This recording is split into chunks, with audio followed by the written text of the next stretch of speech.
Okay, so this story about the birth of Mercury is really good to hear for two reasons. First of all, it's really juicy. It involves a sex scandal and a big war. And the second reason is that it involves a lot of the planets, which are obviously major influencers on people's life according to astrology. So the story begins that Tara, whose husband is Jupiter, whose name is Brihaspati, is having an affair with the moon, whose name is Chandra.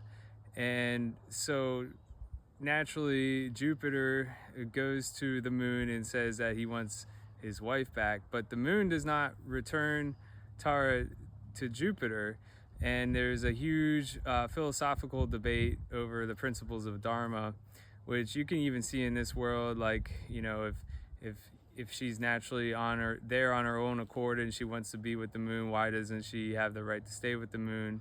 But this kind of can throw off an orderly society, and this is why everybody starts fighting. So the demigods, headed by Indra as well as Lord Shiva, take the side of Jupiter, while Shukracharya and the Asuras take the side of the moon, because Shukracharya has this long-standing beef with Jupiter. Shukracharya is the planet Venus. So there's a big fight between the two of them, and then eventually Lord Brahma steps in and encourages the moon to give Tara back to Jupiter, and threatens to call Lord Vishnu and have Vishnu kill everybody if he doesn't, which shows that Vishnu is sort of the end-all be-all in all planetary affairs. So the planets have a lot of influence on human beings, but obviously it comes back to Vishnu. But we want to get favor with the planets too, because we don't want to overlook anything. So Tara gets returned to the planet Jupiter, but what we find out is that she's pregnant, and then she gives birth to a child.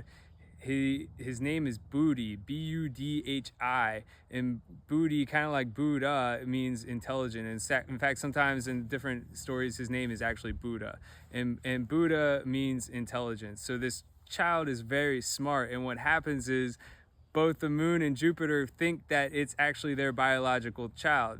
Jupiter says that he looks like him, and the moon says that the child looks like him. So another fight ensues. The Asuras and the demigods start fighting each other once again, and Lord Brahma once again has to step in, and he goes directly to Tara, and he asks Tara, he says, look at all this fighting. All these people are dying. All you got to do is say who the father of the child is, and this fighting will stop. Tara puts her head down because she's ashamed, and she points at the moon. So the moon is actually the father of the child, and this child is the planet Mercury.